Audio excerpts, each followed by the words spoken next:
Bismillahi rahmani rahim. Alhamdulillah wassalatu wassalamu ala rasulillah, amma baad. Ndugu washiriki, assalamu alaikum warahmatullahi wabarakatuh.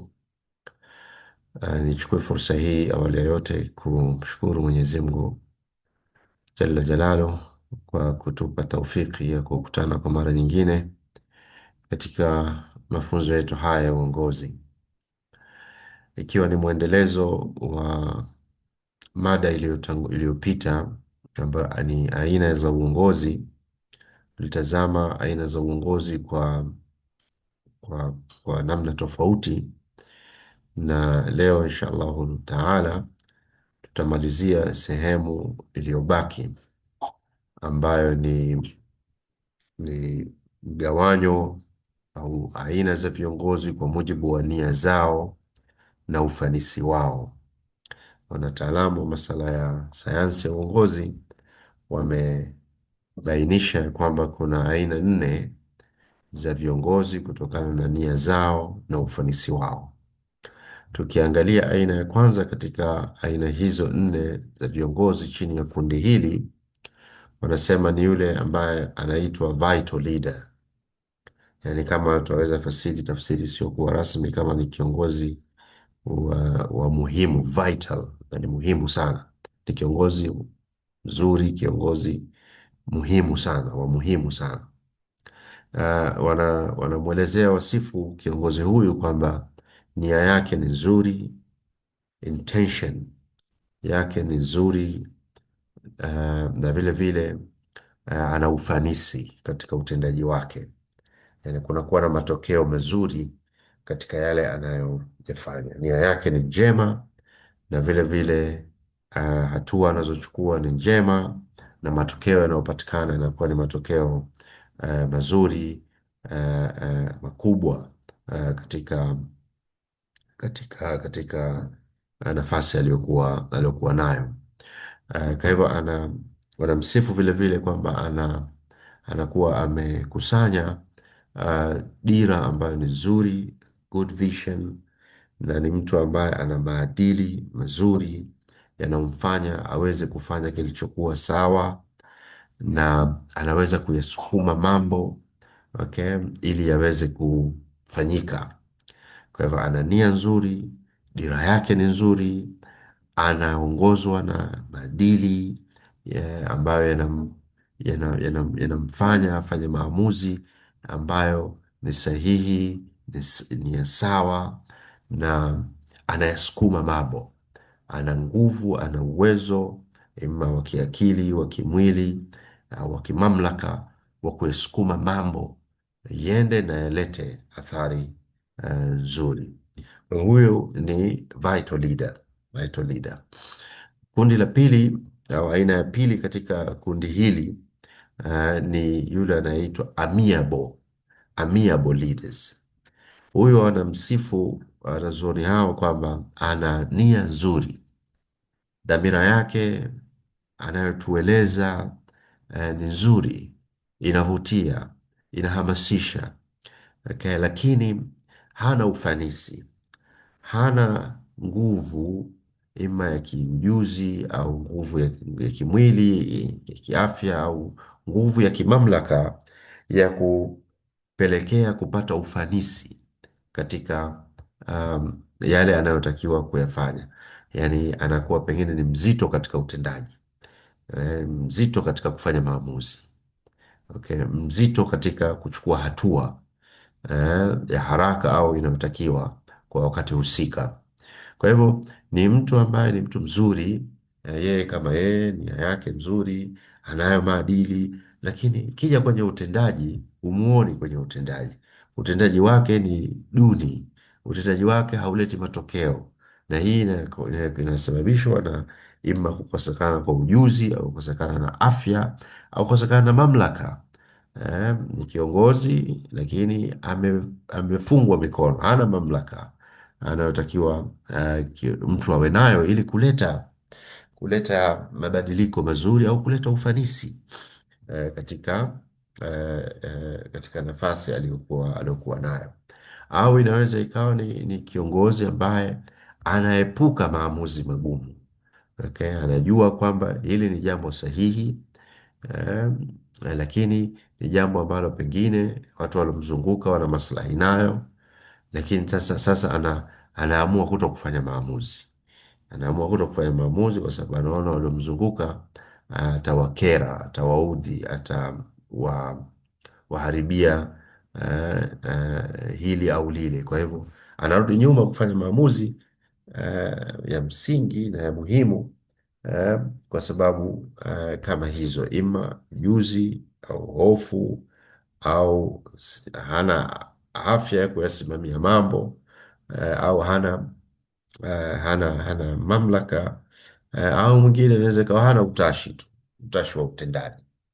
Si mtendaji, ni mtu wa kuzungumza pengine zaidi, lakini ni utendaji, lakini dhamira yake ni njema. Nataka ustawi wa wananchi, nataka ustawi wa familia yangu, akizungumza ni hodari kabisa, dhamira yake ni njema kabisa.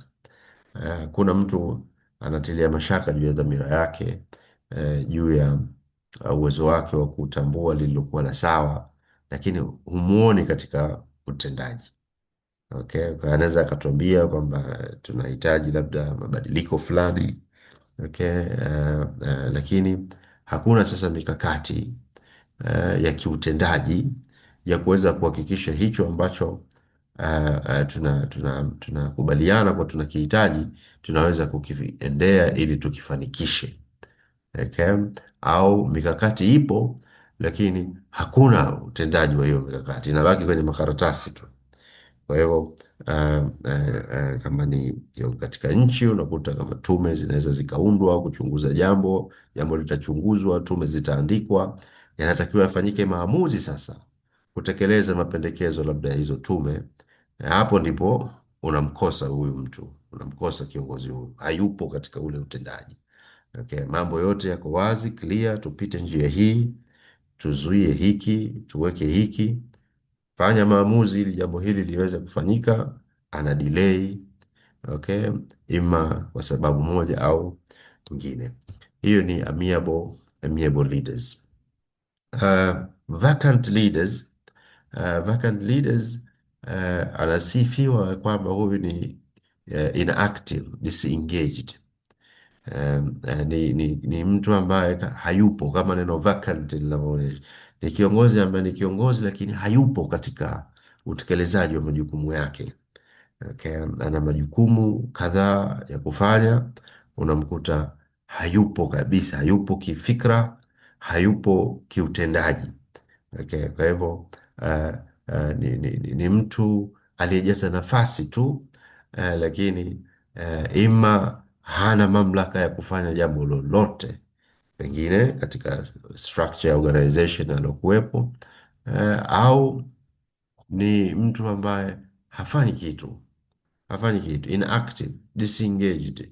Okay, anashindwa kutoa miongozo, anashindwa kusimamia miongozo, anashindwa kutekeleza jambo lolote ambalo linatakiwa kutekelezwa. Kwa hivyo huyu anaitwa vacant, ni mtu amejaza nafasi tu, hayupo. Na unaweza ukasema unaweza ukatazama katika taifa letu, kwa maana nchi kama Tanzania tuna viongozi wengi sana katika governance yetu ya kinchi. Okay, sijui serikali ya mtaa, sijui nani sijui nani sijui nani sijui nani, mpaka kwenye unakuja kwenye wilaya, unakuja kwenye maeneo tofauti tofauti ya safu za kiuongozi, na unaweza ukakuta mtu yuko pale lakini ni kama hayupo, ni paperwork tu, kazi yake ni kama mambo ya paperwork pengine, na pengine amejaza hiyo nafasi lakini hamna kitu chochote ambacho yeye anaweza kukifanya kwa ufanisi ili ipatikane tija mzuri katika jamii yake. Kwa hivyo wengi wetu tuko katika nafasi kama hizi, vacant leader. Unakuta kiongozi na familia, mzazi yupo, lakini ukiondoa masala ya watu kula na nini, hana provide any moral directions, kusimamia watoto wake, kusimamia mkewe au kutekeleza wajibu wake kama mke na nini kisawasawa. Kwa unakuta mtu yupo na ni kiongozi, lakini anapokuja masala ya ki ya ku provide directions na kuyasimamia kisawasawa wale waliokuwa chini yake, unamkuta amelegalega. Siwezi kusema kwamba wazazi wote wanakuwa na sifa hizi.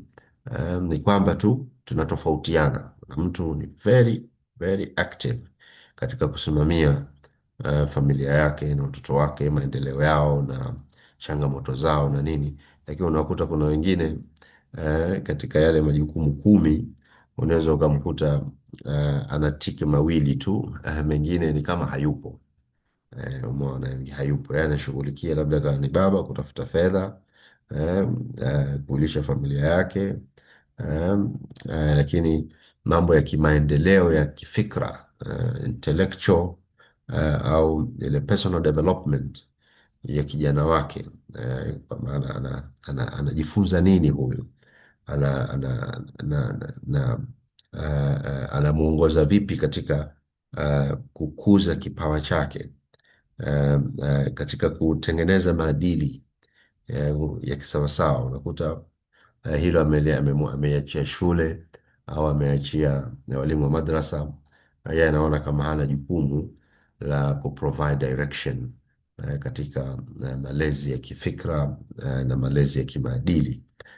Kwa hivyo hiyo ni watu ambao wanasema ni vacant katika ni vigumu katika taasisi kusema kwamba huyu mtu hatekelezi lolote, lakini ni kwamba katika ile to-do list, katika yale majukumu yake, kama ni 10 unamkuta yuko chini ya 50% katika utekelezaji. Umeona, maleficent leaders hawa wanasifiwa kuwa na nia mbaya, ni dhamira zao ni mbaya, na vile vile hatua wanazochukua huleta matokeo mabaya. Dhamira zao ni mbaya, na dhamira mbaya inaweza ikawa ni maslahi binafsi. Anaangalia zaidi atapata nini yeye na kikundi chake. Okay. Na ikiwa yoyote anahatarisha maslahi yake au maslahi ya kikundi chake, yuko tayari kwenda hatua moja mbele ya kuwadhuru au kumdhuru yoyote yule ambaye anaonekana anatishia anatishia maslahi yake. Kwa hivyo ni watu wenye energy ya kufanya mambo, wanaweza kuyasukuma mambo, lakini ni kwamba wanayasukuma mambo yale ambayo wao yana maslahi binafsi, wana maslahi nayo, na pengine mambo mabaya wanayasukuma katika jamii. Kwa unakuta ni watu wanaweza wakapewa ajenda ya kuleta kuhimiza masala ya ushoga katika jamii, kwa kuwa kuna maslahi, kuna pesa anapewa na nini, yuko tayari kulichukua jambo hilo na kulipush katika jamii. Yeye ni labda ni influencer, ni mtu maarufu katika jamii na nini, ameambiwa atangaze pombe, atangaze kamari, atangaze vitu kama hivi visivyofaa. Kwa kuwa ana maslahi binafsi, anapewa kipesa, yeye yuko tayari kutangaza, yuko tayari kutangaza, yuko tayari kushajiisha watu kufanya jambo hilo, kwa sababu ana pesa. Kwa hivyo anachokitazama kiongozi wa namna hii ni maslahi binafsi. Ukiniwekea mlolongo hapo, nitalipigania jambo lako na nitaliendea mbele. Ikiwa hakuna maslahi yoyote, naye hawezi kulisimamia jambo hilo. Wako watu namna hiyo, wako watu katika jamii wa namna hii, wako watu katika nafasi za uongozi wa namna hii. Ni watu wale ambao wanaitwa watu wa 10% wale, bila ya yeye kupewa fungu lake, eh, hakuna kitu ambacho kinaweza kwenda. Na anapopewa fungu lake hajali, hana moral compass, yani hana moral compass ya kufanya kilichokuwa sahihi. Almuradi kuna maslahi, iwe ni ya kupata power, au ni ya kupata fedha, au ya kupata hadhi, yeye yuko tayari, yuko tayari. Kinachomata ni gold standard. kwa maneno ya Profesa Ali Mazrui kwamba jamii ilivyo evolve, watu walikuwa driven by God standard. God standard ni kwa maana kila mtu anaangalia bwana, Mungu anataka nini, Mungu ni kipi kitampendezesha Mungu. Jamii zilikuwa huko, umeona na si tu jamii ya Kiislamu, hata jamii za wazungu, umeona katika hivyo vipindi ambavyo viongozi wa au kanisa na viongozi wa dini walikuwa wanasikilizwa sana, kwa kila mtu anajali Mungu anasema nini. Lakini jamii zimeevolve, imefika hatua ambayo watu sasa wanaishi katika gold standard. Gold standard ni kila mtu anatafuta fedha, anatafuta kipande cha dhahabu, umeona kipande cha dhahabu. Na katika kipindi hicho hicho pia kuna wengine washazipata sana hivyo vipande vya dhahabu. Sasa wanachokitafuta ni kile anachokiita Profesa Mazrui glory standard. Sasa ni kupata hadhi, wanachokitafuta ni hadhi, ile heshima, kuheshimika, unafahamu na vitu kama hivi. Sasa tukiacha hayo, ni kwamba aina nne za viongozi katika kundi hili ni kama tulivyoeleza. Kwa kusummarize, Vito ni nia yake nzuri, anafanya lililokuwa la sawa na tunapata matokeo ambayo ni mazuri. Okay, kwa hiyo ana ufanisi mkubwa sana. Anatekeleza katika majukumu yake. Kama ni 10 anaweza ana hit, anafanyia kazi majukumu yake yote ipasavyo na tunaona mabadiliko. Amiable, ni mtu anashikamana na maadili yake, ana nia mzuri, lakini ikija kwenye utekelezaji anakuwa kidogo very low. Morali yake iko chini. Matokeo ya utendaji wake ni mdogo. Okay, katika mambo 10 anayoweza kufanya ni moja au mawili. Okay, mingine kutokana na ima ujuzi mdogo au kutokana na kubanwa hana mamlaka kwa mfano na nini, anajikuta hayuko effective. Kwa limited results, matokeo yake yanakuwa machache sana. Na vacant, huyu ni mtu ambaye yani kwenye ethics ni passive kabisa, hajali sana. Ana nia nzuri, ni ambaye hana, si mtu ambaye yuko na msimamo wa kisawasawa katika mambo ya kimaadili na nini. eh, Anaweza akafanya lilokuwa sawa, anafanya lisilokuwa sawa, hajali yani la sawa lisilokuwa sawa, umeona na utendaji wake unakuwa vile vile katika mambo 10 anaweza akafanya moja mawili. Okay, hana direction na utendaji wake unakuwa hauna matokeo mazuri. Maleficent, hao ni watu wenye bad intention kabisa, dhamira zao ni mbaya. Okay, wako na energy ya kufanya hayo mabaya. Okay, na matokeo yake yanakuwa mabaya. Kwa hiyo tunao watu kabisa ambao ni dhamira zao ni mbaya na ni viongozi wa taasisi za kufanya mambo mabaya, kufanya madhara, kuleta shida, kuleta matatizo katika jamii. Okay. Kwa hivyo hawa wanaitwa maleficent leaders. Ni watu wanaongoza katika industries ambazo tunazijua sisi, industries za kuleta madhara tu kwa watu. Okay. Kuleta matatizo kwa watu, industries za kamari, bia, sigara. Okay. Ni kiongozi katika uzalishaji katika kampuni ya sigara. Unawaletea watu jambo gani? What is your intention yani kuongoza kampuni kama hiyo? Okay. It is maleficent. Umeona, ni kiongozi ambaye kwa kweli unaotengezea watu matatizo ya kisiha na kadhalika. Sasa anaweza ikawa impact kwa yale anayoyafanya, anayafanya vizuri sana, anayafanya vizuri sana, mikakati inawekwa vizuri sana kuingiza watu katika uvutaji, umeona, lakini impact yake ni distraction. Okay, watu wanaharibikiwa, watu wanaharibikiwa.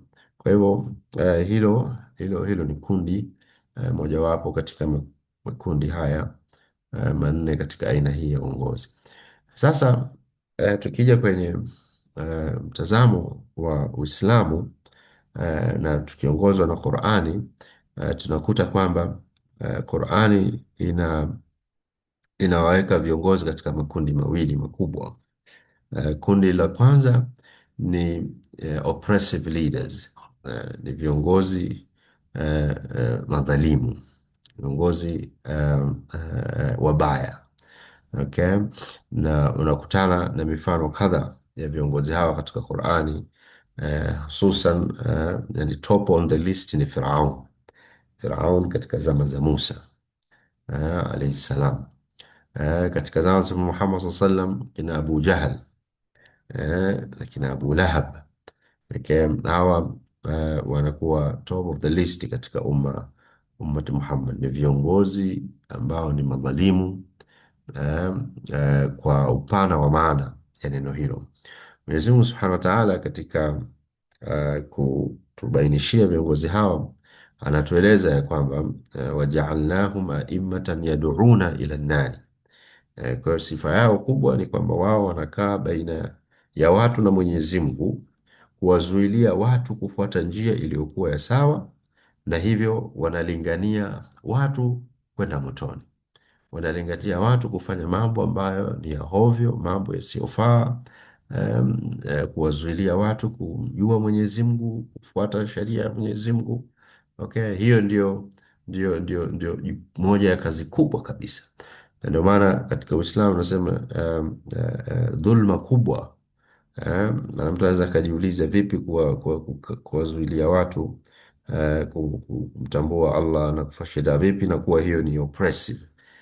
Katika sheria ya Uislamu hakuna kitu na dhulma kubwa kama kuwazuia watu au kuwafanya watu wasi wasimfahamu Mwenyezi Mungu Subhanahu wa Ta'ala, wasiishi kwa mujibu wa mafundisho ya Mwenyezi Mungu Subhanahu wa Ta'ala. Okay, hiyo ni dhulma kubwa kabisa. Okay, kama ambavyo Luqman anatubainishia katika Qur'an. Mwenyezi Mungu Subhanahu wa Ta'ala, Luqman alimuhusia mwanawe asimshirikishe Mwenyezi Mungu, inna shirka la dhulmun adhim, hakika ushirikina, shirki ni dhulma kubwa kabisa. Kwa hivyo oppressive leaders katika mtazamo wa kitauhid ni viongozi wanaowazuilia watu wasimjue Mwenyezi Mungu, wasiishi kwa amri za Mwenyezi Mungu Subhanahu wa Ta'ala. Okay, hawa ndio top of the list. Okay, ni oppressive. Okay, yani ni watu ambao wao wanafuata shahawa zao na kuwalingania wengine wafuate wanavyofikiria wao katika shahawa zao, katika vile wanavyotaka wao, katika mitazamo yao, na kuwafanya watu wasimtambue Mwenyezi Mungu wala wasiishi kwa mujibu wa mafunzo ya Mwenyezi Mungu. Kwa hiyo hii ni kundi la kwanza la viongozi dhalimu. Kwa hiyo hapa baada ya kundi hilo la watu wanaomzuia Mwenyezi Mungu, wanakuja sasa wengine ambao wanazuia haki za viumbe. Maana kuna haki ya Mwenyezi Mungu kuabudiwa, okay, katika upana wake wa tauhidi, kutambuliwa kwamba yeye ni Mwenyezi Mungu, kuabudiwa yeye Mwenyezi Mungu, okay, na kuadhimishwa sifa zake. Kundi la pili ambalo pengine tunakuwepo hata sisi ambao ni Waislamu, wakati mwingine ni katika kudhulumu haki za wengine, oppressive leaders. Okay, ambao sasa hawa wanamtambua Mwenyezi Mungu, hawazuii watu Mwenyezi Mungu, lakini hawatendi haki, hawafanyii kazi ile sheria ya Mwenyezi Mungu Subhanahu wa Ta'ala.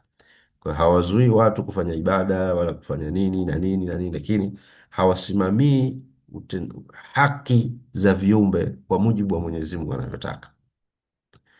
Kwa hiyo masala ya haki za viumbe, wao hawasimamii na hawatoi haki kwa mujibu wa Mwenyezi Mungu Subhanahu wa Ta'ala anavyotaka, au hata katika utendaji wao wanafika mahala hata kudhulumu haki za wafuasi wao, za raia wao, bila ya kutaja kiongozi hapa, lakini wale watu wakongwe mnafahamu, moja katika nchi zetu hizi zilitaifisha mali za watu.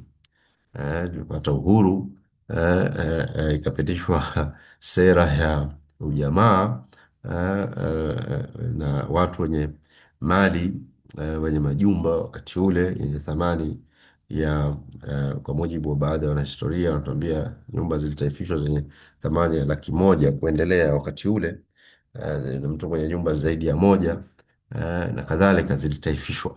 Okay.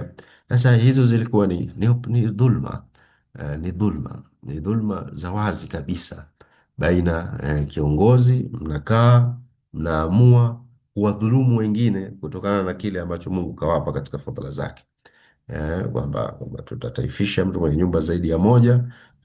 Kwa sera hii hauruhusiwi, ni iwe ima mfanyakazi au uwe mkulima, lakini huwezi kuwa mfanya biashara na kadhalika. Tulikuwa huko, na ndio leo unakuta katika jamhuri hiyo tuna majumba ya msajili chungu mzima ambayo mpaka mengine yanakufa. Ni matokeo ya sera hizo za oppressive, za dhulma, udhulumu watu. Kwa hivyo hiyo ni aina vile vile ya dhulma. Kwa hivyo kuna dhulma katika haki za Mwenyezi Mungu na kuna dhulma katika haki za viumbe katika haki zao, katika mambo ambayo wanastahiki. Wewe kama kiongozi unatumia mamlaka yako kumnyang'anya mtu ima mali yake au au kitu ambacho ni haki yake kuipata, unaizuia huku ukijua. Kwa hivyo hilo ni kundi la kwanza la viongozi wanaolingania wengine kwenda motoni. Ni viongozi ambao inafika mahala wanaweka sera, wanaweka sheria, na wewe ukiwa ni mfuasi wa kiongozi huyo unatakiwa ufuate hizo sheria na nini. Kwa hiyo nyote eh, mnashirikiana kufanya mambo yasiyokuwa ya sawa kwa mujibu wa maagizo ya Mwenyezi Mungu Subhanahu wa Ta'ala. Mwenyezi Mungu yeye amekataza dhulma juu ya nafsi yake na amekataza dhulma juu ya viumbe vyake, kama ilivyokuja katika hadithi al-Qudsi. Mwenyezi Mungu Subhanahu wa Ta'ala anasema, ya ibadi, yenye waja wangu, inni haramtu dhulma ala nafsi, yenye waja wangu mimi nimeharamisha dhulma juu ya nafsi yangu. Na kisha akaagiza msidhulumiane. Unaona, sasa unapokuja kuwa mtu kiongozi na ikawa wewe unasimamia mfumo au unasimamia dhulma ima katika haki za Mwenyezi Mungu au dhulma katika viumbe, unaangukia katika kundi hili, ni oppressive leaders. Na kundi la pili kwa mujibu wa Qur'ani ni wale wanaosimama katika kufuata mwongozo wa Mwenyezi Mungu. Kufuata mwongozo ni viongozi waadilifu, yani viongozi waadilifu, viongozi wema, okay, kama Mtume Muhammad SAW na makhalifa wake waliofuata, okay, wako pale kuhakikisha kwanza watu wanamjua Mwenyezi Mungu, wanatekeleza haki za Mwenyezi Mungu Subhanahu wa Ta'ala, kuabudiwa na na na na na kufuatwa maagizo yake Subhanahu wa Ta'ala.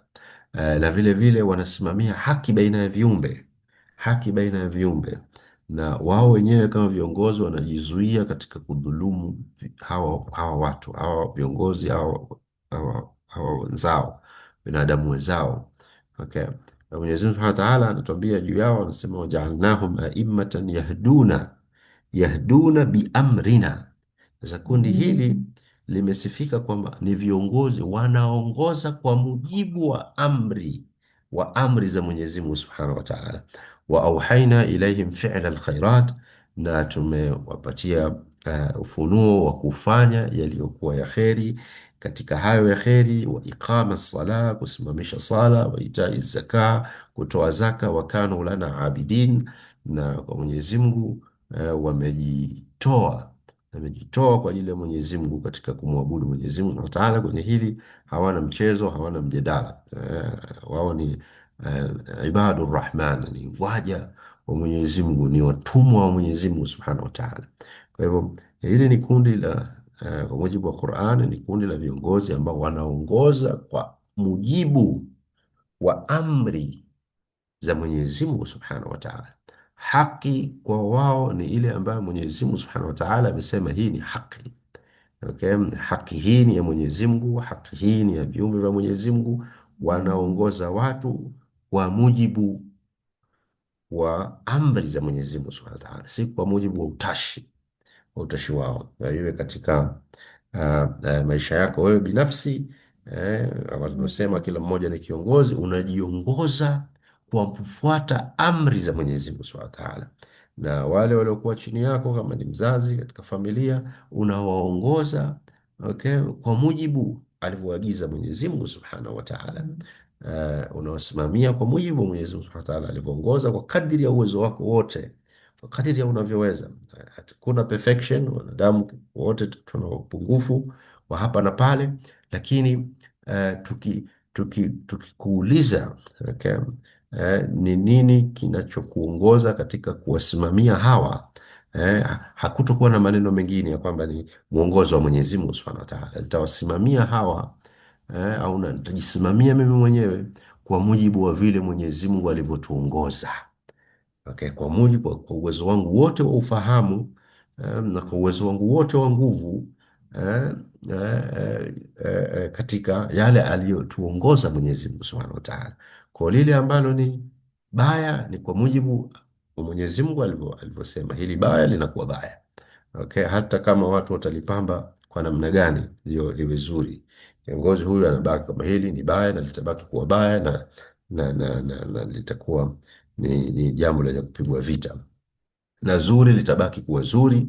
Okay, na atalisimamia na atalitetea na nini. Kwa hiyo tuna mifano mizuri kabisa kutoka kwa makhalifa, na inshallah taala nitatuma hotuba za viongozi hawa wa kwanza wa Uislamu, kimwacha Mtume Muhammad sallam, kina Umar ibn kina Abu Bakr Siddiq, Umar, Uthman, kina Ali. Viongozi hawa walitoa speeches ambazo speech zao za mwanzo katika kupewa uongozi unawakuta kabisa kwamba they are dedicated kuongoza wenzao kwa mujibu wa amri za Mwenyezi Mungu Subhanahu wa Ta'ala, na kuomba wenzao wawasaidie katika kushikamana na hizo amri za Mwenyezi Mungu Subhanahu wa Ta'ala, na wakimwona yeye amekingeuka, amewahimiza wafuasi wake wasimwache, wamshike mkono, wamsahihishe, ili arudi katika kufuata amri. Kwa hivyo na mnakumbuka huko nyuma niliwahi kueleza katika dhana ya uongozi katika Uislamu ni kwamba pamoja na kwamba wewe unaweza ukawa umevaa joho la uongozi, lakini wewe ni mfuasi, wewe bado unabaki kuwa ni mfuasi wa Uislamu. Muislamu umepewa nafasi mahala fulani, unatakiwa uongoze kwa kufuata Uislamu, kwa kufuata Uislamu, okay? Kwa kadri inavyowezekana, na hii si kwa maana kadri inavyowezekana ikawa mtu afanye juhudi yoyote. Lazima ufanye juhudi kwa kadri inavyowezekana, ili kuhakikisha ya kwamba unawaongoza wengine kwa mujibu wa amri za Mwenyezi Mungu Subhanahu wa Ta'ala. Kwa hivyo kundi hili kwa mujibu wa Qur'an ni viongozi ambao nia yao na maadili yao, okay, na utendaji wao unaongozwa na misingi ya amri za Mwenyezi Mungu. Kwa hiyo inapokuwa yeye ni kiongozi katika taasisi ambayo labda ameteuliwa awe kiongozi wa taasisi la riba, okay, ima akichukua dhima hiyo atachukua kwa dhumuni la kwenda kubadilisha pale, kupeleka amri za Mwenyezi Mungu pale, na hilo likiwa haliwezekani anajitoa katika dhima kama hiyo, okay, kwa sababu kiongozi Muislamu anakwenda mahala kubadilisha. Okay, tumekuta Mtume sallallahu amekuja katika jamii, amekuta jamii inafanya ushirikina, hakujitenga na jamii hiyo, lakini alifanya juhudi kureform ile jamii. Kwa hiyo unapoteuliwa katika eneo ambalo ndani yake kuna mambo ya haramu na nini, unatakiwa uingie kwa nia na dhamira ya kuwa reform, kuwarejesha watu katika kufuata Mwenyezi Mungu. lakini kuna mataasisi mengine hakuna mbadala. Huwezi kufanya reform yoyote, ni utakuwa wewe ndo reformed, wewe ndo utakayebadilishwa. Kwa hivyo katika mazingira hayo unajua kabisa there is zero chances. Kwa mfano wewe uchaguliwe kuwa ni um, mwenyekiti wa bodi ya kamari Tanzania. Sasa wewe mwenyekiti wa bodi ya kamari Tanzania utaenda kureform kitu gani kwenye kamari kwenye kamari? Ni kusimamisha tu, ni hilo jambo linatakiwa life tu lisimame. Sasa wewe mwenye bodi, maana yake unatakiwa kuendeleza, kukuza sekta hiyo ya kamari. Okay, na hakuna mbadala wa kamari. Kamari ni kitu cha kusimamishwa tu. Inatakiwa kisimame tu hakitakiwi kuendelezwa. Au sijui umepewa nafasi ya bodi ya vilevi, ya kusimamia masala ya ulevi na nini, unaenda kusimamia kitu gani huko kama Muislamu? Labda utuambie unaenda kusimamisha hayo mambo, lakini mamlaka hayo utakuwa nayo? Huna mamlaka hayo, utakuwa huna mamlaka. Kuna mbadala wowote angalau wa kuingiza kilichokuwa halali? Hakuna. Hii ni vilevi, vilevi tu. Sasa utawezaje kukaa kuongoza kwa amri za Mwenyezi Mungu katika mazingira kama haya? Lakini yako mazingira mengine ambayo unaweza kukuta kwamba kwa mfano ni benki sio ya Kiislamu, okay, lakini unaweza kuwepo kwako ukafungua mlango wa kuingiza huduma za kifedha za Kiislamu. Okay. Kwa hivyo intention yako na effort yako is towards reforming hii institution iwe benki inayofuata misingi ya Kiislamu. Okay, na hiyo ni swala la kimkakati, linaweza likachukua muda, lakini hiyo ndio dhamira. Kwa hiyo huyu ndio kiongozi ambaye atakuwa angalau ameingia katika fitna, okay, lakini yuko pale akiwa na dhamira na akiweka mikakati na akifanya juhudi kubwa kuhakikisha ya kwamba taasisi hiyo inatoka katika misingi ya riba inakwenda katika misingi ya kisheria, hata kama sio ku reform taasisi yote, basi kuwe na huduma hizo ndani yake, almuradi kwa kadiri ya anavyoweza, ili kuleta kuhakikisha kwamba amri za Mwenyezi Mungu zinapata nafasi na kuzisukuma kadri inavyowezekana, kuliko kuacha tu status quo. Umekaa katika jitaasisi hilo la riba, huna shughuli yoyote ambayo, huna juhudi yoyote kuingiza amri ya Mwenyezi Mungu, kuingiza huduma za kisawasawa, na wewe ni Muislamu. Maana itakuwa wewe sasa unaongoza katika dhulma, unarudi kule kule katika aina ya kwanza, viongozi wanaongoza katika dhulma. Riba ni dhulma, okay, baina ya viumbe, na wewe utakuwa ndio kiongozi wake, kiongozi katika dhulma. Maana kwa sababu riba ni moja katika aina za miamala ambayo ni riba, ndani yake kuna dhulma, kuna dhulma baina ya viumbe, watu wanadhulumiana. Okay, kwa hivyo unatakiwa ureform. Kama hakuna namna ya kuweza kureform kutokana na mamlaka, sheria, vitu gani vimekubana huwezi kureform, huwezi kubaki hapo huwa unaongoza jambo kama hilo. Unaongoza vipi jambo ambalo yani wewe ndio unakuwa kiongozi wa dhulma, wa taasisi yenye kudhulumu, yenye kuwafanya watu wadhulumiane, na wewe ni Muislamu? Vipi? Haingii ile akilini. Vipi yani Muislamu anaweza kufanya kitu kama hicho, akakubali dhima kama hiyo? Mfahamu, eh? Kwa hivyo Muislamu popote anapokuwa, okay, anafanya juhudi kuhakikisha amri za Mwenyezi Mungu Subhanahu wa Ta'ala zinazingatiwa. Kwa ndugu zangu, hiyo ni kwa mtazamo wa Qur'an, mtazamo wa Uislamu. Viongozi ni hao: kiongozi dhaliman au kiongozi adilan, kiongozi mwadilifu. Sasa tunamalizia kwa kuitazama hii dhana ya kiongozi mwadilifu kwa undani zaidi, kwa kuwa bila shaka kila mmoja wetu anapaswa kufahamu kiongozi mwadilifu ni nani, kiongozi mwadilifu ana sifa gani. Sasa alhamdulillah, katika kupitia pitia nimekutana na na barua ambayo ilitokana kiongozi Umar bin Abdul Aziz, ambaye alikuwa ni khalifa katika utawala wa Umayya, mmoja miongoni mwa makhalifa katika eh, eh, eh, wakati wa ukhalifa au wakati wa utawala wa Umayya, um, ambaye alipokuja kupewa dhima ya kuwa khalifa,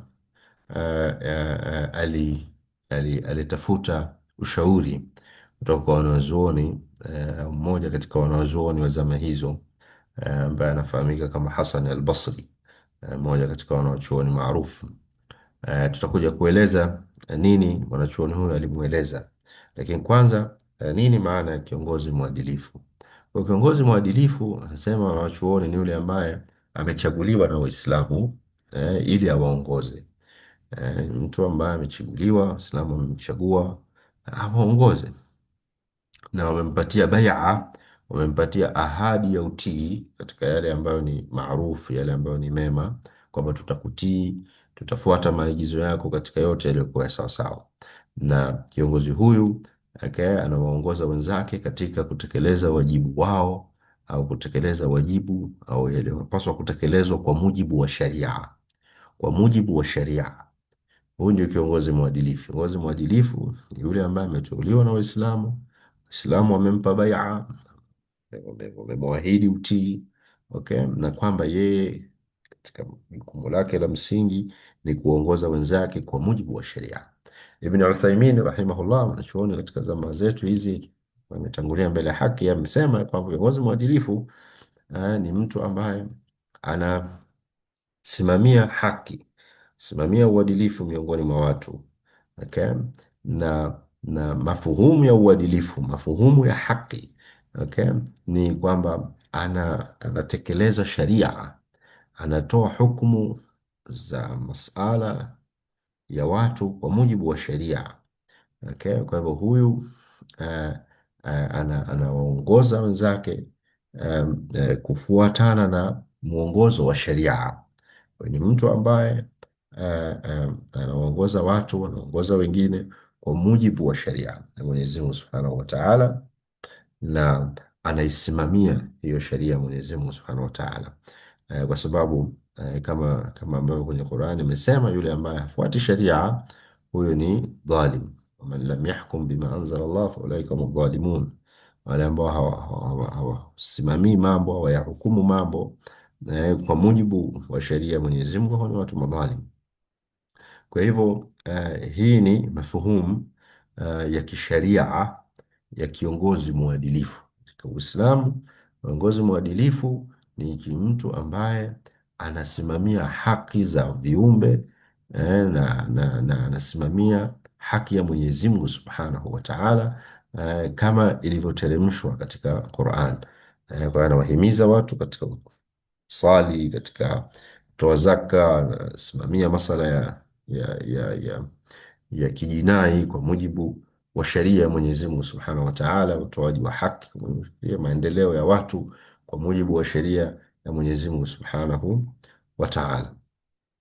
Sasa tukija katika sifa za kiongozi huyu mwadilifu, na ndo hapa sasa tunarudi katika ile barua ya Hasan al-Basri kufahamisha Khalifa Umar bin Abdul Aziz juu ya sifa za huyu kiongozi mwadilifu, ana sifa gani? Okay, sasa Hasan al-Basri akamjibu, okay, na hii nimeposti yale aliyoyaandika Hasan al-Basri kumfahamisha Khalifa Umar bin Abdul Aziz. Nimeposti ile iliyoandikwa katika grupu. Sasa kila sentence kwa kweli inahitaji ufafanuzi.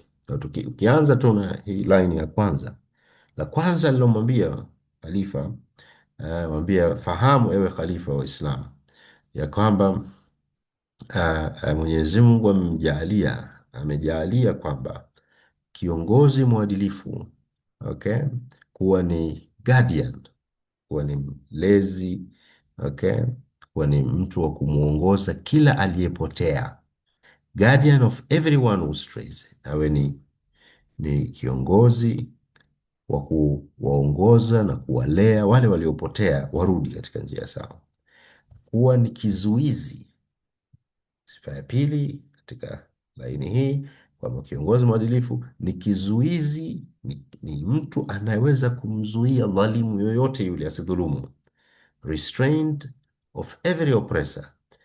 Kiongozi mwadilifu anakuwa kikwazo kwa wenye kutaka kudhulumu, na anakuwa ni reformer of every corrupt person. Anakuwa ni mtu mwenye kuweza kumbadilisha, kufanya juhudi ya kubadilisha kila yule ambaye ni mwovu. Okay?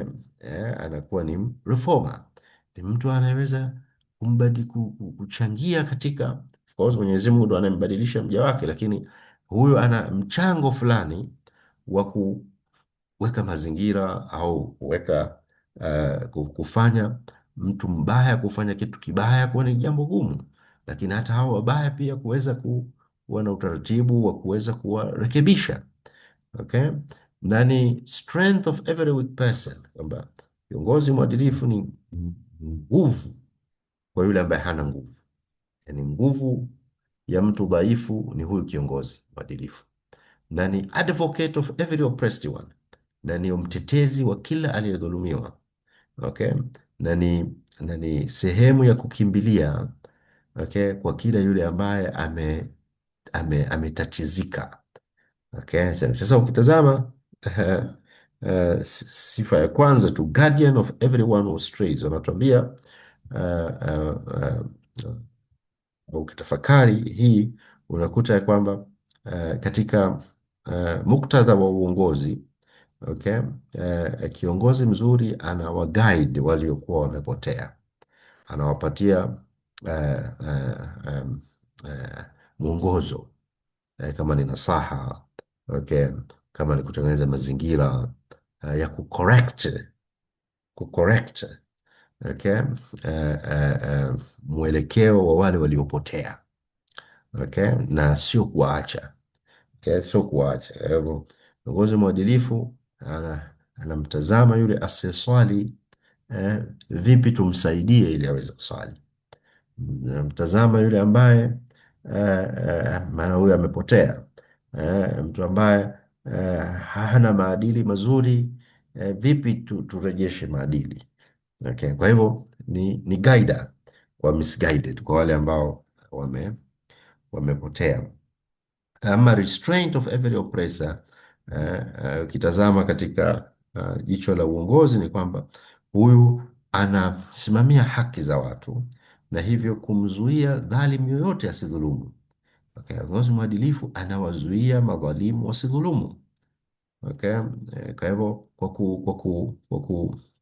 kuweka mifumo ya utoaji wa haki, na kwa kusimamia mifumo hiyo itoe haki kwa wenye kudhulumiwa, na hivyo kuwazuia watu wasidhulumu. Okay. Na hakuna mtu ambaye ataweza kumdhuru mwingine au kutumia mamlaka yake kuwadhulumu wengine. Kwa hivyo ni restraint, ni kizuizi kwa yeyote anayetaka kudhulumu. Kwa hivyo mtu anayetaka kudhulumu anafikiria mara mbili mbili hapo. eh, Ndio kutoa tu mfano, Mtume sallam alipoambia masahaba zake waende Habasha, waende kule Ethiopia, aliwaambia kwamba huko kuna mfalme ambaye hadhulumiwi mtu mbele yake. Okay, kwa hivyo alisifika kiongozi yule kwamba ni restrained, ni mtu ambaye mwenye haki atapata haki yake, na dhalimu hana nafasi, hana nafasi ya kupenya vyovyote atakavyokuwa, kwa mali yote atakayokuwa nayo, kwa nafasi yote ya kijamii aliyokuwa nayo. Kwa hivyo kiongozi mwadilifu anakuwa ni kizuizi kwa watu madhalimu. Vile vile anapambika kuwa ni mwenye islaha, salaha kullu fasid, ni mtu ambaye ana raghba na anaweka namna ya si tu kutibu walioharibika, lakini hata kuzuia watu wasiende huko kwenye kuharibika. Okay, sasa kuna matatizo ya kijamii, mfano madawa ya kulevya, haki za watoto au haki za wanawake au nini. Okay, sasa anaweka nidhamu, anaweka mifumo, anaweka vile ambavyo vinatakiwa vifanywe ili kuhakikisha ya kwamba mtu yoyote aliharibikiwa, aliyekuwa tayari kaingia kwenye ufisadi wa nafsi yake, kwa mfano mlevi, okay, atoke katika ulevi. Kwa hivyo kama kuna rehabilitation centers na zinawekwa ili kuwatoa watu katika ufisadi wa nafsi zao, ufisadi wa kijamii na kadhalika. Kuna watu mashoga, okay, wanawekewa taratibu wa kuweza kuwatoa, kuwatibu katika uharibifu huo wa nafsi zao. Na walevi, wavuta sigara, umeona bana, wezi waliokubuhu, malaya waliokubuhu, umeona, kunakuwa na taratibu, si tu wa kuwaadhibu, lakini wa kuwareform watu kama hao, watu ambao wanaonekana beggars, watu ambao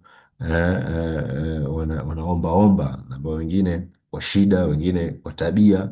Sasa wale wenye tabia kama hizo kuwa reform, okay, kutoka katika kuombaomba kuwa ni watu ambao wanaweza kushikamana na maadili ya sawasawa na kuzalisha mali na kujitegemea. Vile vile sifa nyingine tajwa ni kuwa kullu dhaifu, kama kiongozi mwadilifu yeye ndio nguvu ya aliyekuwa dhaifu.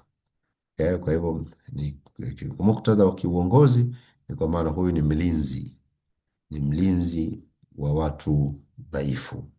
Okay, ni mlinzi wao na ni mwezeshaji wa watu madhaifu katika jamii. Hawaachi watu madhaifu katika udhaifu wao, bali anawalinda waliokuwa dhaifu katika kundi ya kijamii, katika jamii zote duniani.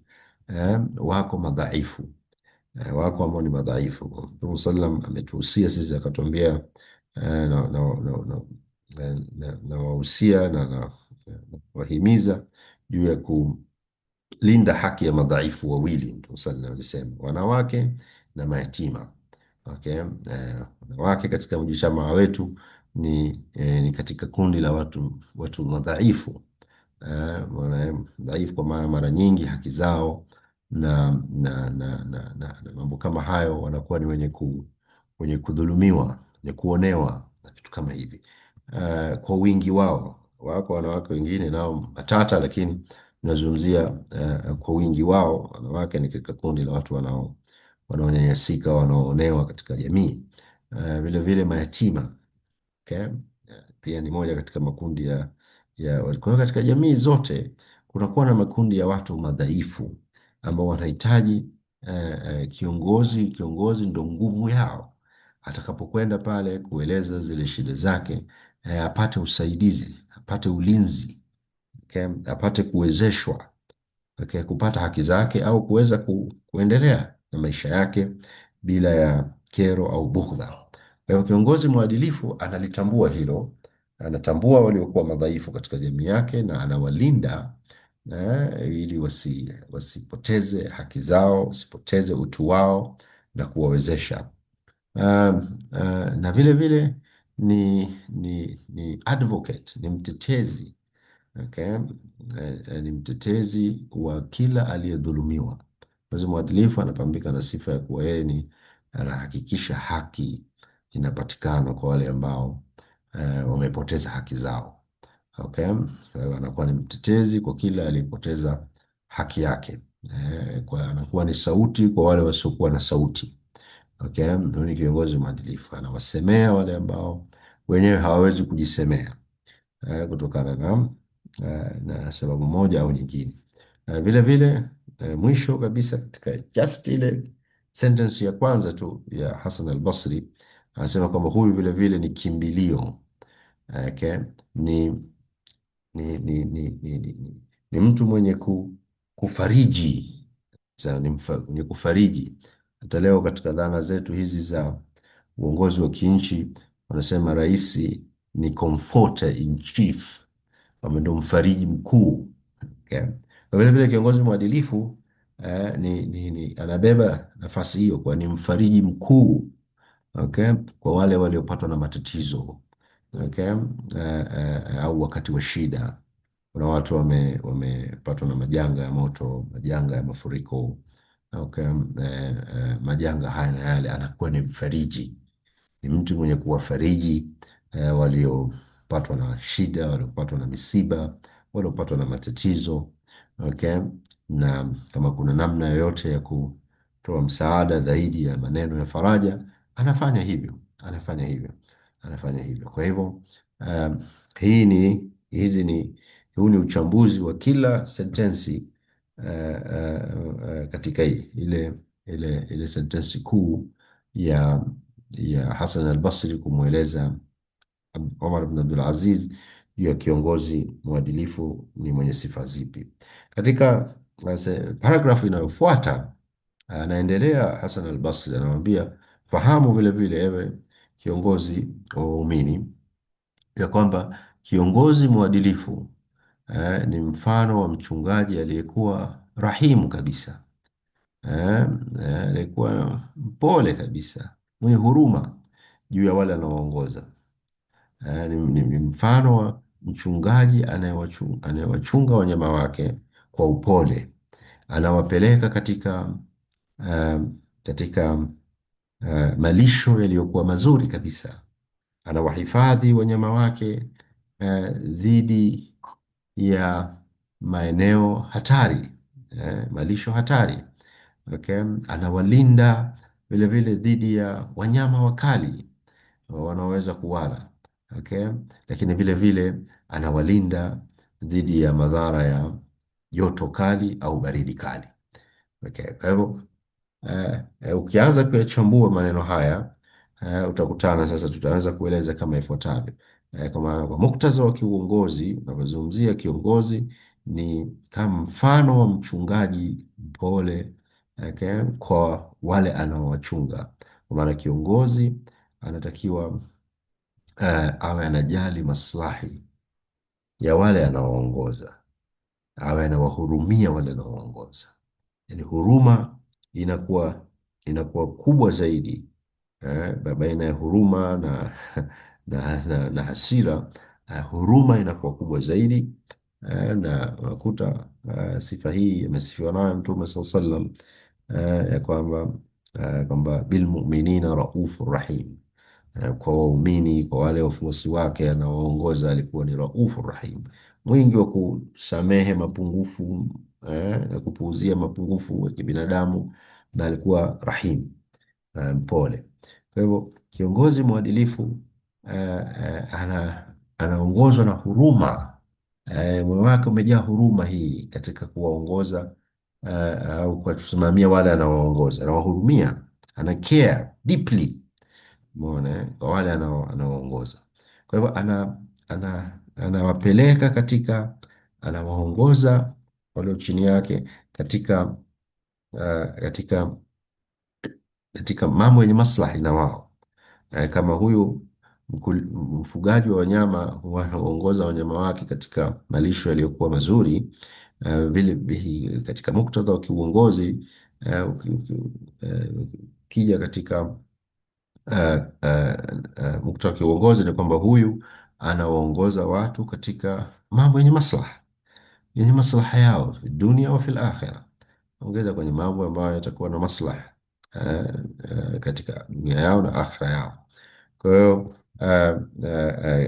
atawahimiza, watawekea utaratibu wa kukuza ufahamu wao, maana masala ya kielimu, katika masala ya matibabu, katika masala ya miundo mbinu, mambo yote ambayo yatakuwa yanaweza kustawisha ustawi wa wafuasi wa wale wanaoongoza, atawekeza ipasavyo katika mambo kama hayo, kwa sababu ni katika ile kuwahurumia unaoongoza, kisha wanapata maarifa, kisha wanakuwa na afya bora, wanapata riziki zao za halali na kadhalika. Kwa hiyo ni katika kusherehesha kwa undani baadhi ya haya maneno ambayo yametumika katika nasaha za Hasan al-Basri. Anawalinda dhidi ya maeneo ambayo ni hatari, malisho ya hatari. Kwa hivyo ukija katika muktadha wa kiongozi, kuwalinda, maana unawalinda wafuasi wako, unawalinda watoto wako, unaona, kuingia katika kuchukua au kutumia vile ambavyo havifai kutumiwa, njia mbaya, njia hatarishi, wanatumia vitu ambavyo ni vibaya, vitu vitakavyowadhuru. Okay, ni ulinzi. Kwa hiyo sio tu kuwaongoza katika malisho bora, kufungulia, kupeleka katika mambo yenye kuwaimarisha, alafu ikawa huwalindi dhidi ya yale ambayo yanaweza kuwaharibia au kuwaharibu. Kwa hivyo kuna dual role hapo, majukumu kuwapeleka katika mambo yenye kuwaimarisha na kuwalinda dhidi ya mambo yanayoweza kuwahilikisha, na sio tu kuwaacha wao wenyewe. Ndio maana unakuta katika nchi za Kiislamu unakuta kuna vitu vinazuiwa kabisa kabisa, havipewi nafasi, na wala kiongozi wa nchi hizo za Kiislamu hawakai wakasema mtu ataamua mwenyewe kwa hiari yake.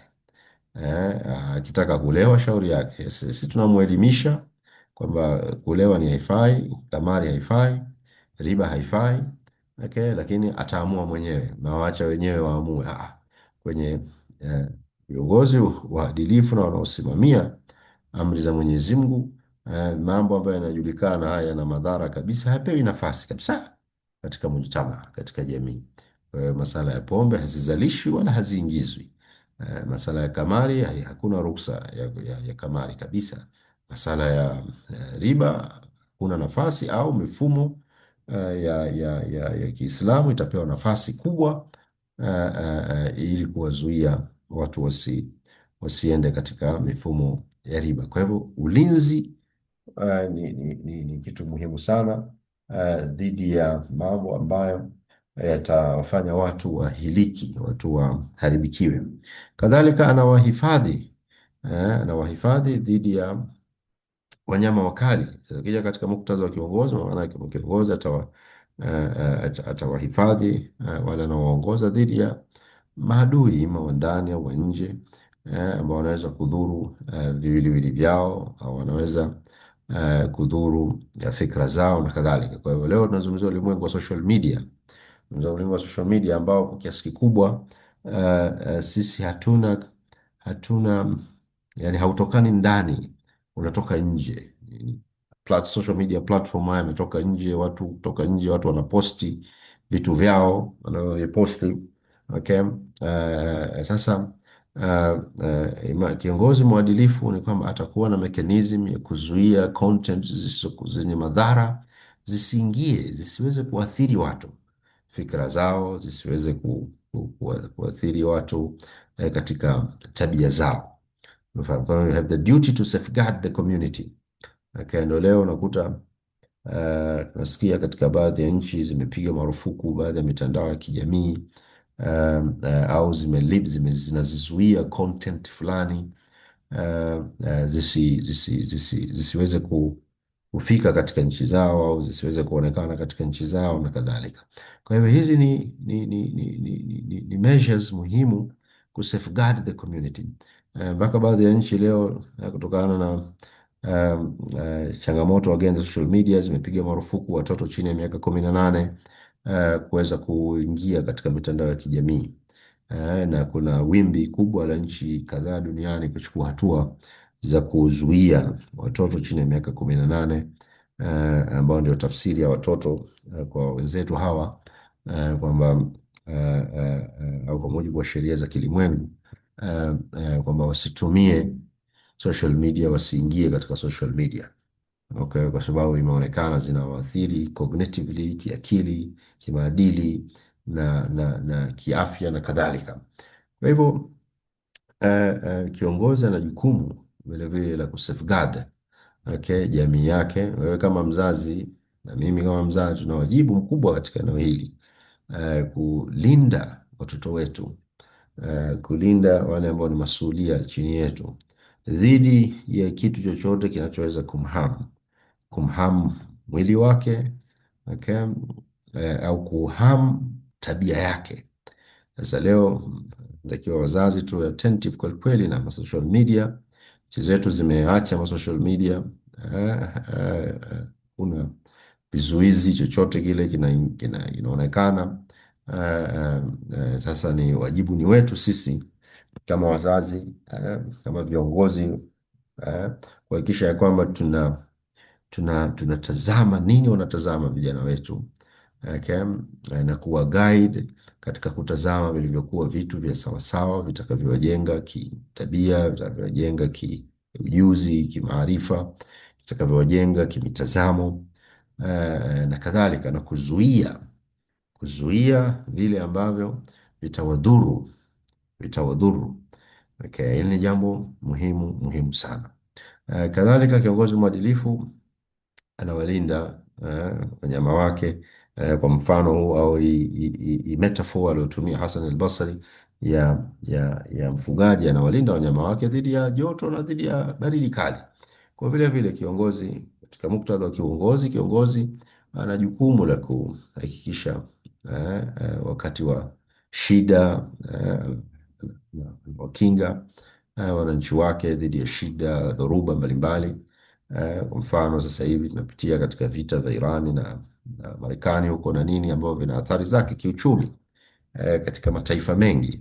Sasa ni jukumu la uongozi wa nchi zetu hizi na nchi nyingine, na tumeona baadhi ya nchi tayari zinachukua hatua kupunguza zile athari za mtikisiko huo wa kiuchumi unaotokana na majanga kama hayo. Vita vinapiganwa huko mbali kabisa, lakini vinakuja kuleta athari katika sekta ya mafuta, sekta ya nishati. Okay. Na kama kiongozi hatochukua hatua, ni kwamba watu watadhurika sana. Tushaona tayari nchi kadhaa huko Asia, watu washaingia kwenye matatizo makubwa sana kutokana na kukosekana kwa mafuta, kupelekea gharama za maisha kupanda na kadhalika. Kwa hivyo kiongozi anatambua mzunguko huu wa misimu mizuri na msimu mibaya. Katika misimu mibaya kama hii, aidha ukame, misimu kama hii ya vita, ni vipi unawalinda watu wako? Unachukua hatua za kuwalinda watu wasidhurike, ima kutokana na athari za haya yanayotokea ndani au nje ya mipaka yetu. Kadhalika wewe kama mzazi, na vile vile unatakiwa ujue kwamba kuna kipindi cha majanga, kama tulikuwa katika kipindi cha corona hapa. Okay. Vipi unajilinda wewe na kuwalinda kizazi chako dhidi ya majanga kama hayo ya kiafya? Okay. Na mengineyo ambayo unaweza ukachukua hatua ili kulinda familia yako. Kwa hivyo kiongozi katika paragrafu hii ni ulinzi, kwamba waongoza watu wake katika yaliyokuwa sawasawa yenye maslahi na wao, na anawalinda watu wake dhidi ya yale yanayoweza kuwaharibia mustakbali wao. Katika paragraph inayofuata katika barua ya Hassan al-Basri, ni kwamba anamwambia, ewe kiongozi wa waumini, kiongozi mwadilifu ni kama vile mzazi, ni kama baba kwa watoto wake. Anawapatia malisho yao wanapokuwa vijana wadogo, anawafundisha wanapokuwa. Okay, anafanya kazi, anafanya kazi ili kupata kipato, ili kuwakidhia haja zao, na anawalinda hata atakapokuwa yeye ameshaondoka tayari. Anawekea mazingira mazuri ambapo watoto wake wataishi maisha mazuri hata baada ya kuondoka kwake. Hizi ni metaphor, yani nasema ni nasaha ambazo Hassan al-Basri anatumia mifano katika kufikisha ujumbe wa sifa za kiongozi mwadilifu. Sasa ametoka kuona mfano wa mfugaji anayewalinda mifugo yake. Sasa anakuja katika kutoa mfano, wasema kiongozi mwadilifu ni mfano wa mzazi kwa watoto wake, ni mfano wa baba.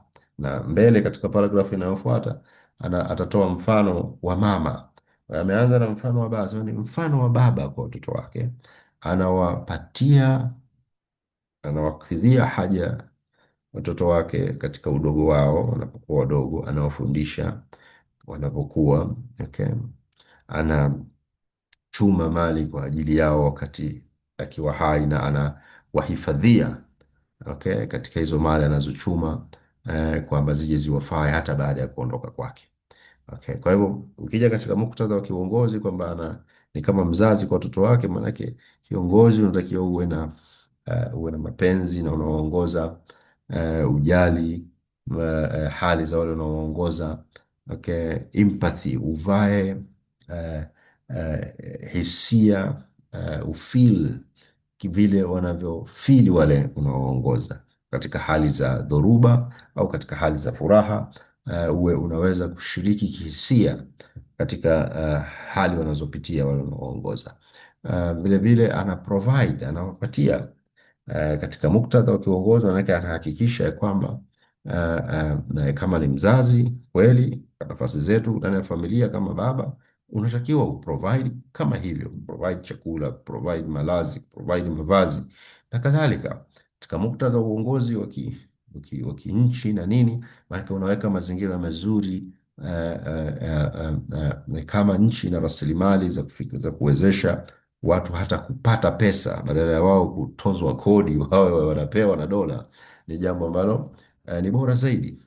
Maana sio nchi kazi yake iwe ni kutoza kodi tu, bali ifike mahala iwe nchi wananchi wananufaika na rasilimali za nchi yao kwa kusimamiwa rasilimali hizo vizuri. Kwa sasa serikali ndio inawapa watu fedha, inawapa watu fedha au inawapa maslahi fulani wale watu, kama tulivyopata kusikia katika nchi mfano Libya kabla ya matatizo yaliyotokea. Gaddafi aliweza kutumia rasilimali utajiri wa Libya vizuri kuhakikisha ya kwamba wananchi raia wanapata mambo kadha wa kadha bila ya kugharamikia gharama yoyote ile. Elimu mtu atasoma mpaka anapotaka mwenyewe kufika PhD wapi bila kugharamikia kitu chochote. Kwa hiyo ni provision, serikali imeprovide.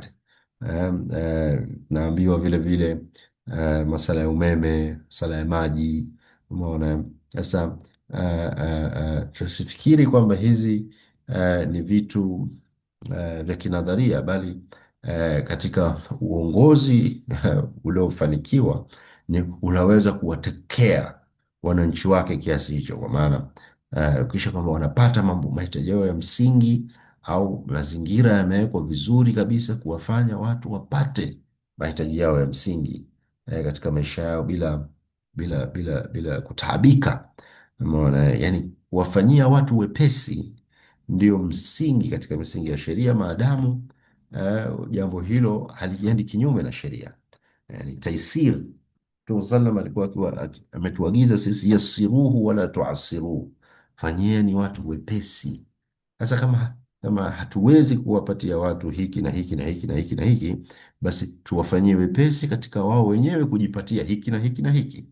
Umeona, na kama mnavyokumbuka, na mwanamke yule aliyekwenda motoni kwa sababu tu alimfungia paka yule katika chumba, asimpe maji wala asimpe chakula, mpaka akafa. Mwanamke huyo akaenda motoni. Umeona, kwa sababu amem wewe hutaki kumpa chakula, hutaki kumpa maji, basi mwache mazingira, mwache azunguke katika ardhi hii. Unaona, yani mwekee mazingira ambayo mwenyewe atajitafutia. Umefahamu? Kwa hivyo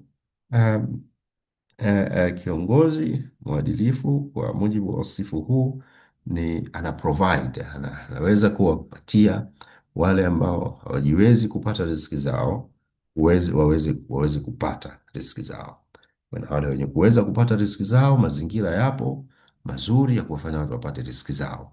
Okay? Kwa hivyo leo katika dhana za kidola hii inaitwa welfare state. A welfare state ni dola ambayo inawakidhia wananchi wake mahitaji yao, na yale ambayo wanahitaji kuchangia wanachangia, na yale mengine okay, ambayo sio ya msingi kila mmoja anajitafutia kwa kadiri ya wasaa wake. Maana huwezi sasa ikawa kila mtu unampeleka ifike mahala kila mtu ikawa unampeleka Maka kwenda kufanya haji. Hiyo inaweza ikawa ni kiwango cha juu sana, lakini katika mambo ya kawaida ni kwamba hakuna mtu anakosa chakula, hakuna mtu anakosa elimu, hakuna mtu anakosa matibabu, hakuna mtu anakosa mahala pa kuishi penye hadhi, penye kulinda hadhi na staha na kadhalika. Unaona, haya mengine mtu anaweza kujiendeleza katika shughuli ambazo zitakuwa zimewekewa mazingira mazuri, apate aende akahiji, aende akatalii, aende akafanyaje. Unaona, ni mambo ambayo ni tunasema ni wants, sio needs, sio vitu vya msingi sana. Kwa hivyo hiyo ni sifa vile vile ya kiongozi mwadilifu, kwamba ana provide kwa wale ambao hawawezi kujikidhi. Na tumeona katika hata maeneo yetu huku, kwa mfano katika baadhi ya maeneo tunaona watu wazima wanapewa fedha, japokuwa ni bado ni pesa ndogo sana, lakini ndio katika njia hiyo wale ambao ni dhaifu, ima kutokana na vijana wadogo au kutokana na udhaifu wao na utu uzima, wasaidiwe waweze kukidhi haja zao, chakula, matibabu na nini. Na tumeona baadhi ya serikali ulimwenguni, hata huku kwetu pia katika serikali zetu tumeona zina provide hizo zinazoitwa unconditional cash allowances, yani pesa ambazo wanapewa makundi au kaya maskini au maeneo maskini, okay, ili waweze kumudu maisha. Kwa hiyo ni mambo ambayo yanatakiwa kufanyika. Sasa kiasi gani wanapewa, na kweli hicho kiwango kwa sasa hivi kinatosha haja zao, hilo ni swala jingine, lakini lazima tuwe katika njia hiyo, kama ambavyo mzazi ndani ya nyumba anahakikisha watoto wake watakula, pata matibabu, watafanyaje, kadhalika katika ngazi ya kitaifa mambo kama hayo yanapaswa kuzingatiwa. Anawafundisha wanapokuwa. Hii ni maendeleo ya kielimu. Kwa hivyo uongozi, kiongozi mzuri, kiongozi mwadilifu anahakikisha ya kwamba watu wana develop skills, wanapata ujuzi, wanapata maarifa, wanapata akhlaq, wanajengwa kitabia, wawe na tabia zilizokuwa nzuri kabisa. Kwa hiyo kufundisha. Kwa hiyo serikali zote leo duniani unakuta zina wizara kabisa za elimu, na wanawekeza kwelikweli katika kufundisha, lakini of course tunatofautiana sana katika tunafundisha nini, baina ya sisi huku third world na first world. Tunatofautiana sana vile vile katika ngazi za kifamilia tu. Sisi tunafundisha nini watoto wetu, na wenzetu wanafundisha nini watoto wao, tunatofautiana sana.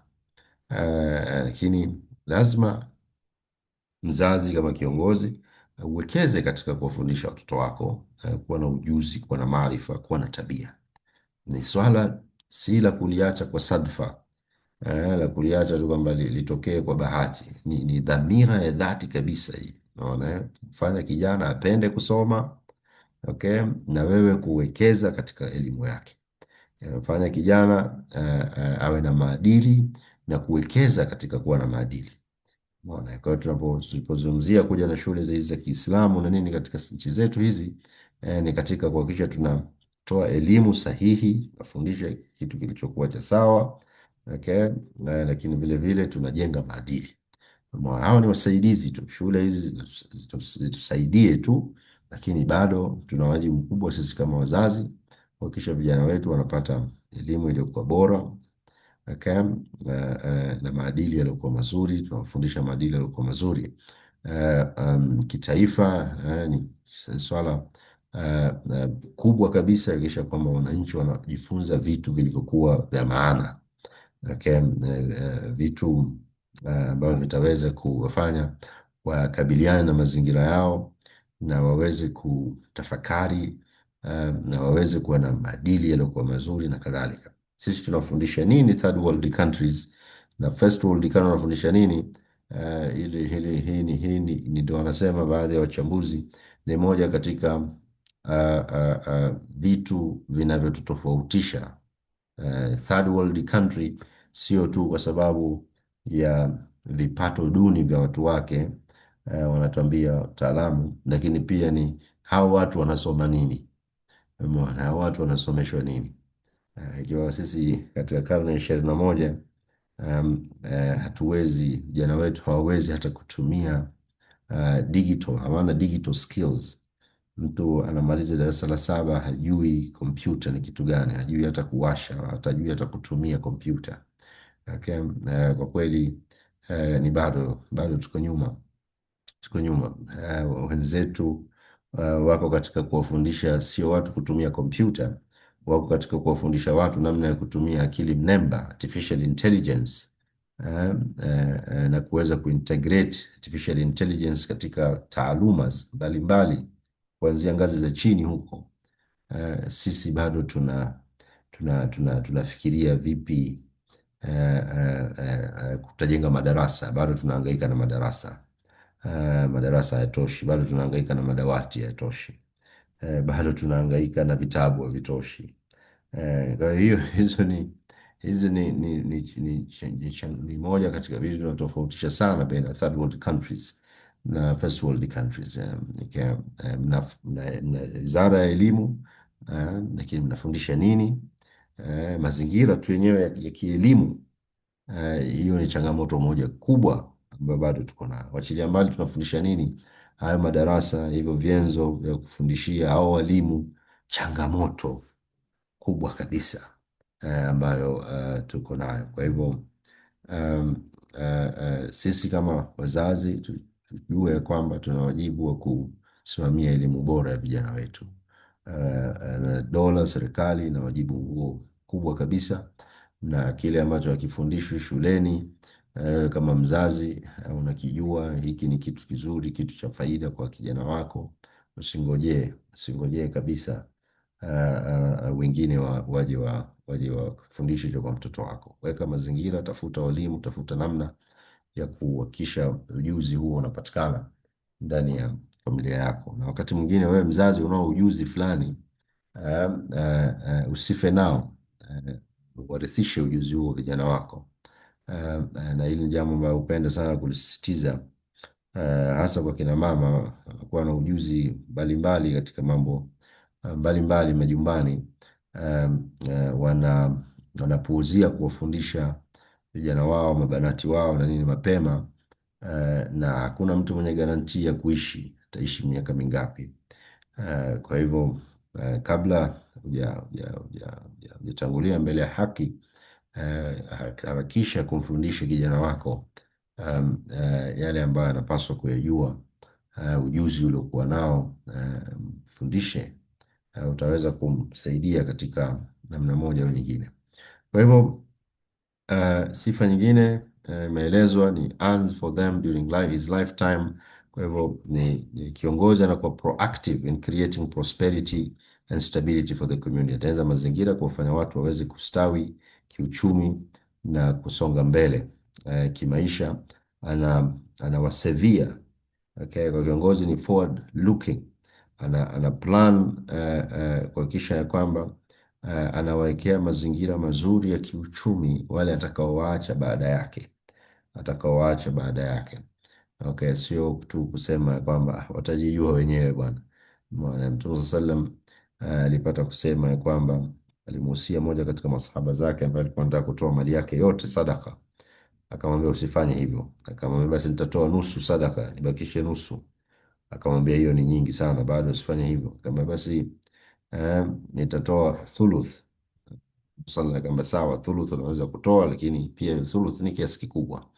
Kisha msemo maarufu Mtume sala akamwambia kuwaacha familia yako ni yenye kujiweza na kujitosheleza ni bora zaidi kuliko kuwaacha wanataabika na kuombaomba kwa watu. Kwa hivyo kama mzazi kiongozi unatakiwa uweke mazingira mazuri ya hawa wanaokuja baada yako waweze kujipatia riziki zao kwa namna ambayo itakuwa ni nyepesi na kadhalika. Usikae tu na kusema kwamba mimi sikuachiwa kitu na hao hawaachiwi kitu. Hiyo sio uongozi bora. Uongozi bora unawaachia wengine urithi ambao utaweza kuwaendeleza, kuwakidhia haja yao, na wewe unapata thawabu katika kufanya jambo kama hilo, sio kuwakomoa. Kwa hivyo ni moja katika ujumbe tunaopata katika uongozi katika familia ya kitaifa, unatengeneza mazingira hayo ya kuwaacha vizuri kabisa wale unaowaongoza. Utaongoza kwa awamu, utatoka, unawaacha vipi eh, eh, hawa watu ambao ulikuwa unawaongoza, unawaacha katika hali bora zaidi au utawaacha namna gani? Ukiendelea sasa, kutokana na muda sitoweza kusherehesha kila kitu, lakini ujumbe naotoa hapa ni kwamba haya maneno ya Hasan al-Basri si tu ya kupita tu juu juu, ni masala yanayohitaji kuyatafakari katika muktadha wa kiuongozi. Okay, wanapozungumzia ni kama baba, kiongozi ni kama baba, kiongozi ni kama mama. Kama katika paragrafi hii anazungumzia kiongozi ni kama mama. Okay, mama ambaye anabeba ujauzito wa mtoto wake kwa tabu na anamzaa kwa tabu, kisha anamlea kwa tabu, anaamka usiku kwa ajili ya kumkidhia haja zake huyu kijana akiwa mdogo. Anapopumzika mtoto ndo naye anapumzika. Okay, akiumia, akiwa anaugua na mama anaugua, akiwa anafurahi na mama anafurahi. Unakuta ni mifano anaitoa, lakini inabeba ujumbe katika muktadha wa kiuongozi. Kuna ujumbe fulani kwamba kiongozi anatakiwa awe abebe sifa kama hiyo ya umama vile kama mzazi, kama baba, lakini vile vile kama mama. Kwamba sasa mama anafanya mambo gani? Anabeba maumivu mengi sana anayopitia kijana wake. Okay, kwa hivyo kiongozi anakuwa na huruma, ana care. Kina mama wako very good katika emotional intelligence. Anaweza kuhisi mtoto wake hapa anapitia katika dharuba fulani, na anaangalia nini afanye. Kiongozi unatakiwa uwe na emotional intelligence kiasi hicho juu ya wale unaoongoza na kuona nini unaweza kufanya. Kwa hivyo kila paragraph ndugu zangu inahitaji tafakuri juu ya nini tunaweza kujifunza katika muktadha wa kiuongozi. Ukiendelea mbele katika paragraph inayofuata anasema kiongozi mwadilifu ni kama vile mlezi wa mayatima na ni kama vile mtunzaji wa maskini. Okay, na kadhalika. Kwa hivyo anaendelea kutoa mifano kama hiyo, na yote unakuta ina leadership lessons.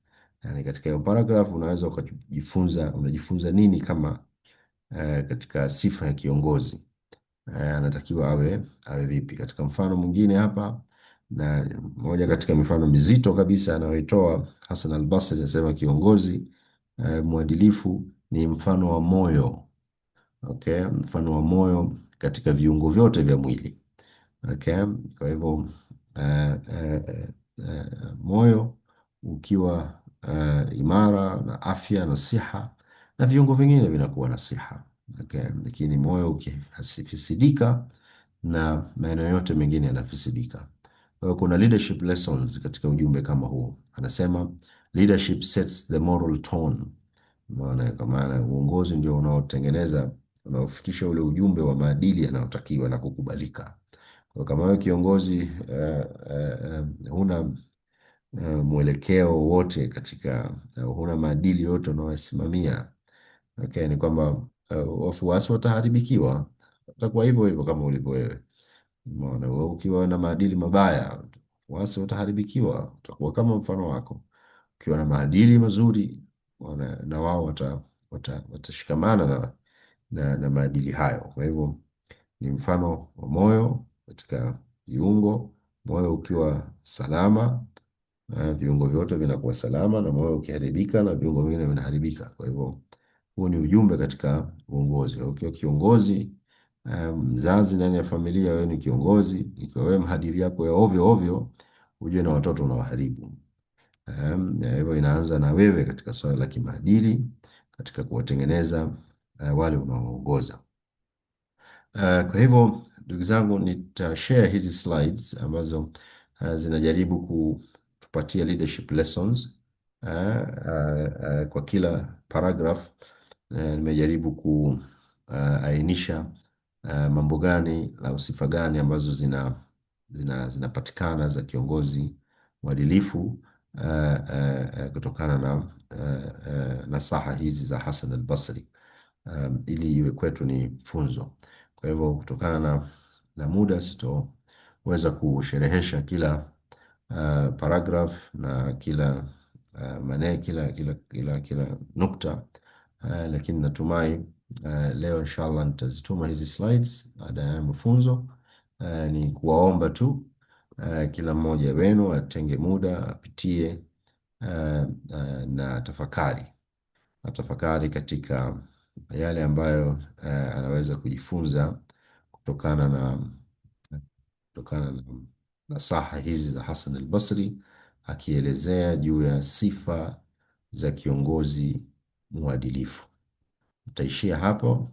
Kama kutakuwa kuna mtu anaswali au anataka kuchangia, tutatoa fursa hiyo kwa dakika 3 hivi ili tuweze kufunga darasa letu hili. Karibuni.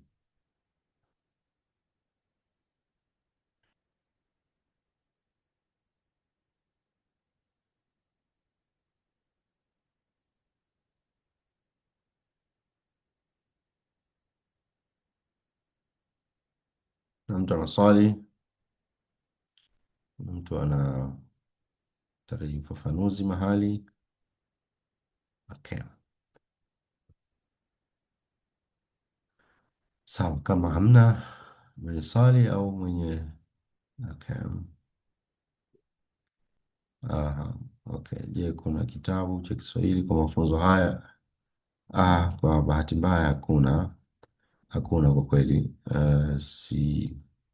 Sina sidhani kama vitabu vipo vya mambo ya uongozi mbalimbali, lakini kwa haya ambayo tunaeleza hapa, hapana. Labda iwe ni changamoto labda kwangu na kwa wengine kuyaandika haya katika lugha yetu ya Kiswahili, ili watu wengi wanufaike katika eneo letu hili. Kwa hivyo ni changamoto kwetu sote. Kwa ufupi ni kwamba hatujayaweka haya bado katika lugha ya Kiswahili, na pengine unaweza kusaidiana katika kufanya jambo hilo. Leo kuna tools nyingi za kuweza kutusaidia kutranslate haya ambayo yameandikwa au ambayo tumeandika kuyaleta katika Kiswahili. Kwa hivyo ni changamoto kwetu sote kama washiriki. Kama kuna namna ya kusaidiana katika kuhakikisha ujumbe huu unakaa katika lugha ya Kiswahili, basi mtu asisite ku take your initiative ili kusaidia wale wengine waweze kufahamu. Naam. Hakuna jambo jingine, hakuna swali lingine, hakuna mchango mwingine. Kwa hivyo nitaishia hapa ndugu zangu. Niwashukuru nyote kwa muda wenu, lakini niwakumbushe sana na sana kuweza kupitia slide hizi mara tutakapozituma, ili kuweza kutia akilini haya ambayo yapo katika nukta hii. Kwa hivyo mpaka hapa tunakuwa tumemaliza aina za viongozi, aina za viongozi kama mada, na inshallah taala wiki ijayo tutaingia katika sifa. Nafikiri ndio mada inayofuata, lakini nitaangalia zaidi, lakini ikiwa ni sifa, tutaangalia sasa sifa za viongozi.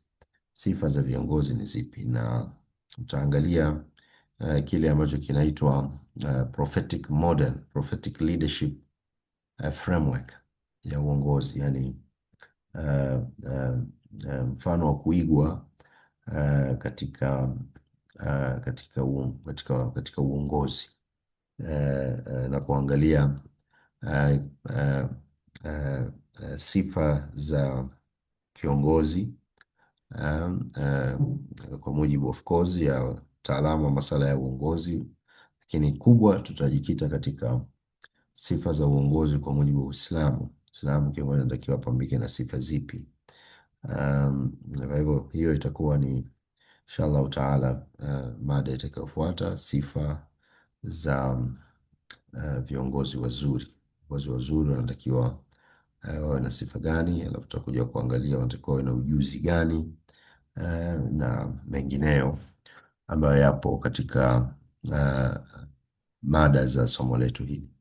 Mpaka hapa niwashukuru sana na tukutane tena katika mafunzo yajayo insha Allahu taala. Subhanak Allahumma bihamdik ashhadu an la ilaha illa anta astaghfiruka wa atubu ilaik. Billahi tawfiq. Kwaherini. Assalam.